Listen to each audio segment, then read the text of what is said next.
¿Profecías? Vamos, es el siglo XXI. Esas cosas pasaron hace milenios. O bueno, tal vez ocurra alguna dentro de uno que otro milenio. Ese es el pensamiento que impera en nuestra sociedad hoy día. Sin embargo, si escudriñamos el libro de Esther, encontraremos una profecía oculta que ha estado ahí por milenios, que vivieron nuestros abuelos o nuestros padres y ni cuenta se dieron. Evitemos que nos pase lo mismo. Despertemos, veamos y escudriñemos. Hola, bienvenidos. Demos un paso más para acercarnos a encontrar la profecía oculta en el libro de Esther. Empecemos por responder a la pregunta número 1, ¿por qué no hay referencias a Dios o a su nombre en todo el libro de Esther? Para poder responderlo, debemos traer a memoria la curiosidad número 6. La curiosidad número 6 dice: este libro, a diferencia del resto del Antiguo Testamento, fue escrito pensando en que podía ser leído por el rey Asuero, por cualquier persona de la corte, por cualquier persona de los 127 países dominados por Asuero. Recordemos, iba desde la India hasta África, o sea, 127 países eran los que eran dominados por este rey. Y bueno, entre esos 120 países había enemigos de Judá. Entonces, lo que podemos ver es que este libro fue escrito pensando en todos ellos y no podía escribirse de una manera descuidada. Tuvo que ser cuidadosamente escrita, letra por letra, cada letra. Debemos recordar que Asuero no era de linaje real y en consecuencia constantemente él estaba al pendiente de ver quién le quería quitar el reino. Por lo mismo, debieron ser muy cuidadosos a la hora de escribir todo lo que se escribió. Aquí lo que vemos es que, ¿cuál fue la consecuencia de todo esto? La consecuencia es que hay, digamos que, dos historias en una. La historia oficial, que es la historia que leyeron los persas, oficiales, no oficiales, los enemigos de Judá. Y curiosamente es la historia que hemos leído la mayoría de los cristianos, la historia oficial. Pero hay una historia oculta. Recordemos que Esther significa oculto. No Esther con E al principio, sino empezando con S. Esther es algo oculto. Y lo que hay oculto, entre otras cosas, es una historia oculta. Además de la profecía oculta. Pero bueno, hay una historia oculta. Entonces, lo que tenemos que empezar a ver es cómo está escrita esa historia oculta y cómo la podemos leer. Debemos ubicarnos en cómo es nuestra cultura. Cuando nosotros queremos redactar algo, se ve mal que repitamos las mismas palabras, ¿verdad? Si nosotros repetimos lo mismo de la misma manera, se ve mal. En cambio, si decimos lo mismo con palabras diferentes, ¡oh, wow! ¡Qué florido es nuestro lenguaje! Este pensamiento ha estropeado la lectura de esa segunda historia. En el caso de la cultura judía, si las cosas eran escritas de tal forma, así se quedan. Y no importa que repitas exactamente lo mismo 2 veces. Por algo está así. Este pensamiento hace que ellos tengan la capacidad de poder leer algo que nosotros no. Por ejemplo, lo que tenemos aquí es el escrito original cuando Esaú se da cuenta de que su hermano Elvival le robó la primogenitura. Cuando recordemos, primogénito no es el primero en nacer. El primogénito es el que tiene el derecho de la primogenitura. Con nosotros es diferente, pensamos en el primero que nació. No. Acá el primogénito es el que tiene el derecho de la primogenitura. Entonces ese derecho se lo robó su hermano, Jacob, a Esaú. Y entonces, esto es lo que él dijo. Está un poquito complicado para nosotros, ¿verdad? Pero aquí está lo que dijo Mardoqueo en Esther. Veamos esas letras en amarillo. Ahorita para nosotros no significa nada, pero veámoslas juntas. Aquí en la parte inferior, lo que tenemos es que Esaú dijo lo que está en el renglón de arriba, Mardoqueo lo que dijo en el renglón de abajo. Si vemos letra por letra, son prácticamente idénticas las dos frases. La única diferencia son dos letritas. De todo lo que está escrito, dos letritas. Eso es toda la diferencia. Entonces, lo que vemos es que a cualquier persona que conociera la Torá, es decir, los primeros 5 libros, y recordemos que los judíos se han caracterizado por memorizarse de pe a pa, o sea, de cabo a rabo, absolutamente toda la ley. Entonces, para un judío que tuvo el cuidado de memorizarse la ley en su idioma original en aquella época, al momento de que leyera lo que estaba escrito acerca de Mardoqueo, de inmediato vendría a la mente lo que dijo Esaú. Ahora vamos a verlo en español para poder entender de qué estamos hablando. Esto que está aquí es una traducción judía, actual, judía. Dice: cuando oyó Esaf las palabras de su padre, profirió un grito grande y amargo, enormemente. Vamos a ver qué es lo que dice respecto a Mardoqueo. Se vistió de cilicio y se puso ceniza. Salió en medio de la ciudad y profirió un grito fuerte y amargo. Se parecen bastante, ¿no? Vamos viendo ahora qué es lo que está escrito en las traducciones cristianas. Por ejemplo, esto que está aquí es la traducción Reina Valera. Dice: cuando Esaú oyó las palabras de su padre, clamó con una muy grande y muy amarga exclamación. Ya empezamos a que suena diferente, pero el mensaje es el mismo, ¿no? A final de cuentas, clamó, gritó de una manera amarga. ¿Qué es lo que dice en Esther? Se vistió de cilicio y de ceniza y se fue por la ciudad clamando con un grande y amargo clamor. Comparemos las dos frases. Pongamos juntas las dos frases y aquí vemos en color blanco lo que es letra por letra idéntico. En amarillo, lo que no es idéntico. Y podemos ver que realmente se ven muy diferentes. Se ven muy distintos. Ahora, aquí tenemos la traducción judía. Creo que hay más en blanco y menos en amarillo, ¿no? E incluso, como son pedazos corridos, prácticamente se ve igual. ¿Cuál es la diferencia? La diferencia es que ellos durante siglos y siglos y siglos han sido conscientes de esa doble historia. Y entonces, a la hora de hacer su traducción, han tenido el cuidado de que se parezca lo más posible. Ahora, finalmente vemos aquí la versión hebrea. En hebreo, solamente son 2 letras de diferencia. Quien lee en hebreo este mensaje se da cuenta de inmediato que estamos hablando de lo mismo, y entonces a la hora de ir armando la historia que va a armar en su cerebro es: aquí tiene que ver algo Esaú. Y si Esaú está involucrado, entonces su descendiente, que es Amalek, está involucrado. Y entonces puede ir armando en su mente una historia que es diferente.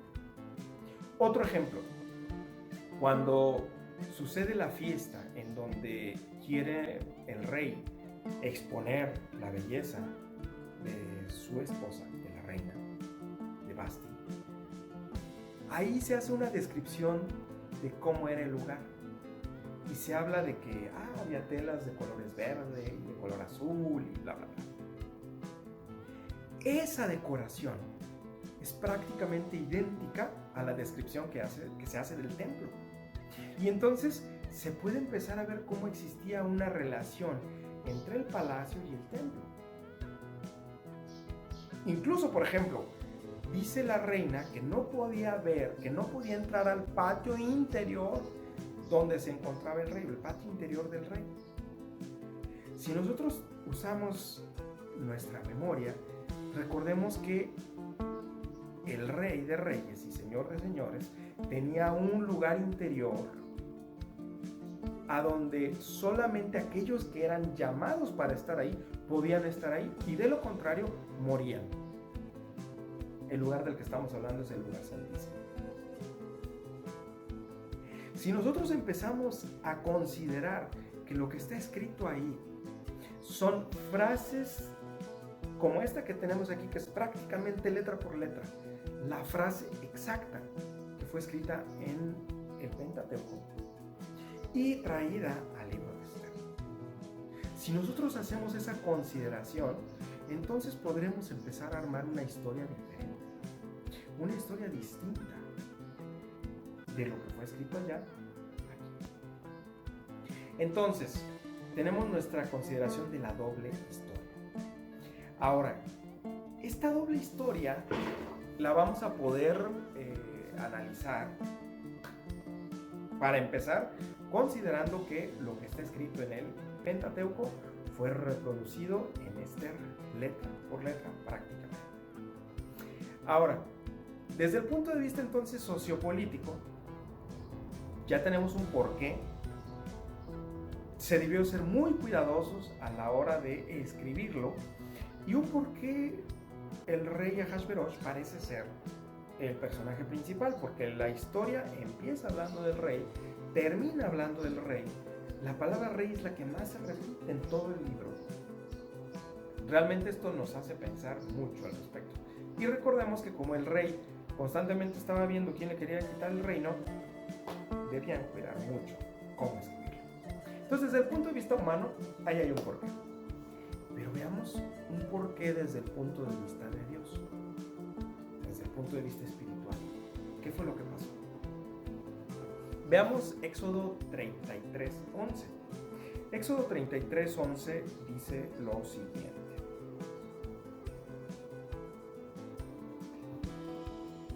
Y hablaba el Eterno a Moshe, es decir, Moisés, cara a cara, como habla un hombre con su prójimo. Recordemos que en la antigua pronunciación de la X se pronunciaba como en griego se pronuncia. Y esa es la misma pronunciación que tenemos en el nombre de nuestro país, México.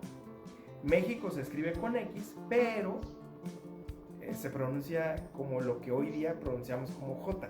Es la pronunciación griega de la letra. Antiguamente esta palabra prójimo se escribía con X, próximo. Entonces lo que estamos viendo aquí es que Moisés hablaba con Dios como quien tiene a su próximo ahí, a su prójimo, como quien habla cara a cara con él. Luego volvían al campamento y su asistente, el joven Yehoshua, es decir, Josué, hijo de Nun, no se movía dentro de la tienda. Ok. Desde el punto de vista de los judíos, el más alto grado de revelación se tuvo en este versículo. ¿Por qué? Porque Moisés hablaba con Dios como quien está hablando con un próximo. Así como si habláramos con el que está a un lado, así hablaba con él. Y para ellos esa es la máxima revelación. Nosotros sabemos que existe una más alta revelación. ¿Cuál es esta? Pues Jesús mismo. ¿Por qué? Porque Jesús no hablaba con Dios como con su próximo, con su prójimo. Él era Dios. Él mismo era Dios. Si Él mismo era Dios, entonces, o bueno, es Dios, más bien, Él mismo es Dios. Al ser Él mismo Dios, era una revelación mucho mayor. Entonces, lo que tenemos aquí es que para ellos, pensemos que ese es el más alto grado de revelación. Vayamos ahora a Levítico 26. Levítico 26, 21, dice lo siguiente: y si irán delante de mí con obstinación, hagamos un alto en esta palabra, obstinación. La palabra obstinación aquí, lo que está diciendo es, si tú vas a estar, y pensemos en el escrito original, si tú vas a estar diciendo que todo es obra de la casualidad, en lugar de que sea la causa que está generando este efecto, esta es la obstinación, en donde le daban el honor a la casualidad en lugar de la causalidad. Es decir, que hay un Dios y que ese Dios es el que está causando que todas estas cosas estén sucediendo. Si nosotros le vamos a dar honor a la casualidad en lugar de la causalidad de Dios, esta es la obstinación que está hablando aquí. Entonces dice aquí, y no aceptan oírme, aumentarán sobre ustedes el castigo 7 veces más según vuestros pecados. Si se continúa leyendo, ahorita por tiempo no lo vamos a hacer, pero vamos a continuar en el versículo 31 de este mismo capítulo, hasta el 35. En el 31 dice, cuidado, aquí está hablando del por qué fueron expulsados de su tierra.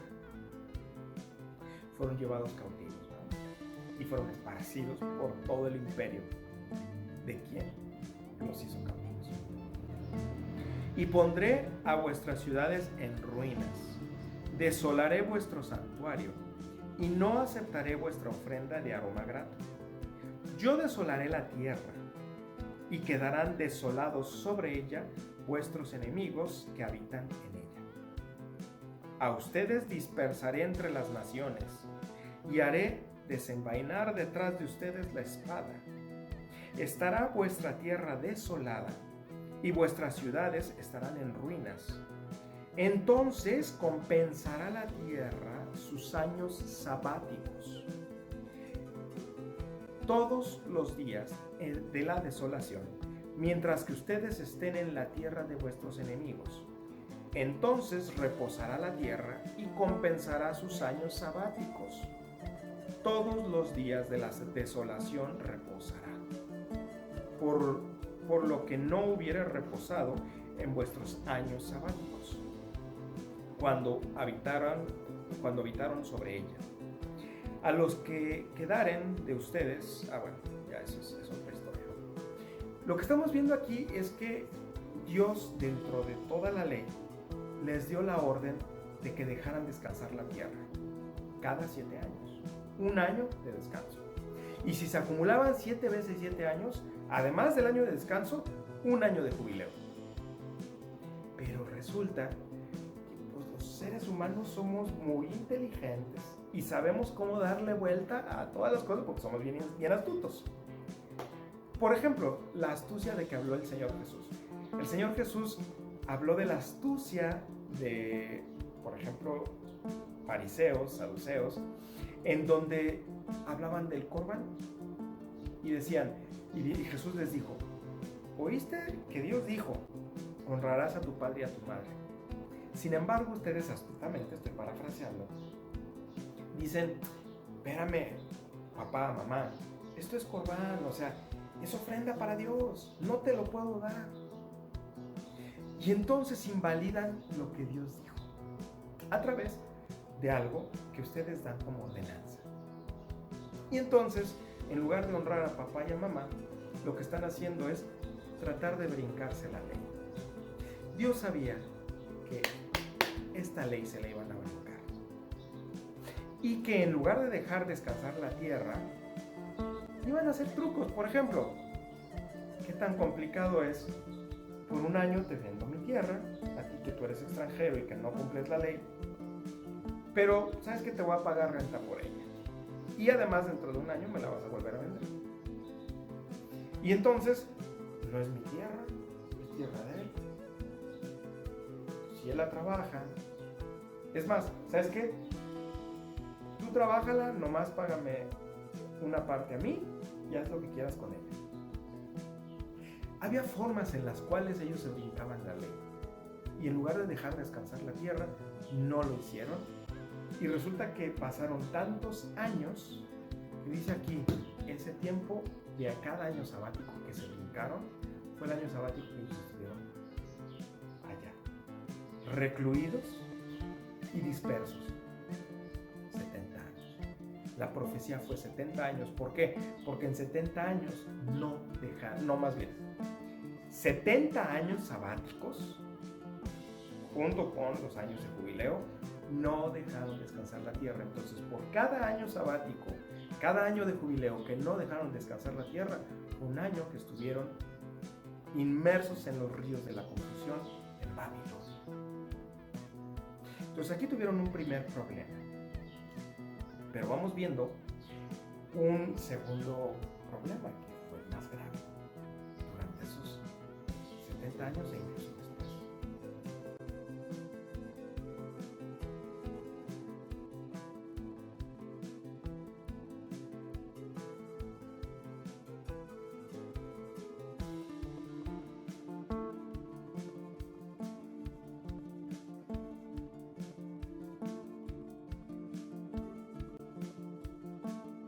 Demos un paso más y acerquémonos a descubrir la profecía oculta en el libro de Esther.